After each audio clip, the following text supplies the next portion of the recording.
Patents are another form of IP protection that grants inventors exclusive rights to their inventions for a limited period, typically 20 years. In India, patent law is governed by the Patents Act of 1970. This law provides protection for inventions that are new, involve an inventive step, and are capable of industrial application. Patents are generally not suitable for protecting traditional recipes. Patent protection is intended for novel inventions, not existing knowledge or conventional practices.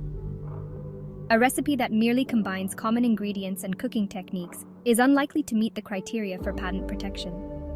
However, patents may be applicable to new culinary inventions that involve a technical advancement or a novel application of scientific principles. For example, a new method of food processing, a unique cooking apparatus, or a novel food product with specific functional properties may be eligible for patent protection. To obtain a patent in India, an inventor must file a patent application with the Indian Patent Office. The application must describe the invention in detail and demonstrate its novelty, inventive step, and industrial applicability.